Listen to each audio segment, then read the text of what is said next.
The calendar is kind of home base for any dispatcher, so it's a great way to review your entire day, see where things are at, see what your technicians are doing, dispatch your jobs out, and just have an overall look at what's going on. So let's go ahead and review a few things.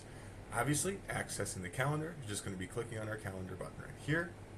Now, you have a few options. We can toggle through the days, we can go directly back to today, and we can even see a map of our jobs that are on the calendar right now. Now, with the map, you're going to also be able to see your technicians. Certain technicians are not going to be shown on the calendar if they are set that way. You're also going to see supply houses. You see I have a job up here, there we are, and then I have my supply houses located below, here and here. My technician, right out here.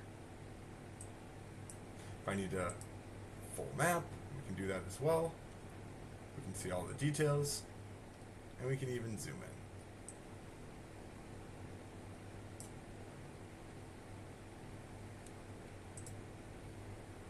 in. Now, if I'm done with our map, we can go ahead and view a few more details.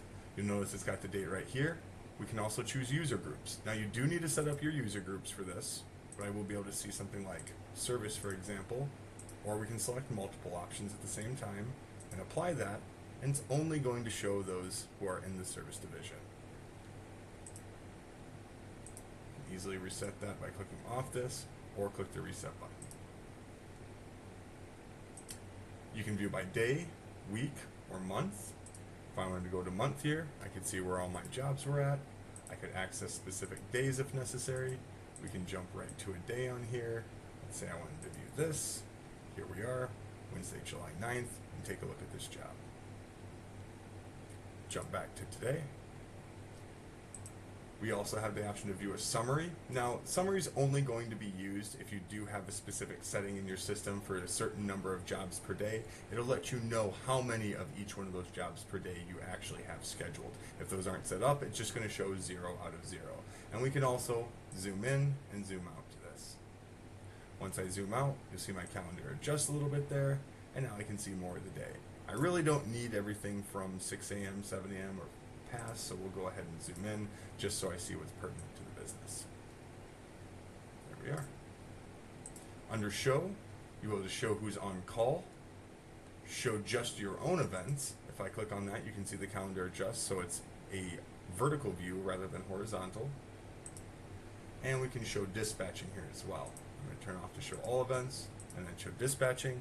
And on the side, if you have any unscheduled jobs, any unassigned jobs, or any service requests come in from your website, those will be located right here. You're able to add objects from here, such as your calls or jobs. You can also add events, add someone who's on call, do a time off request, or a compensation request.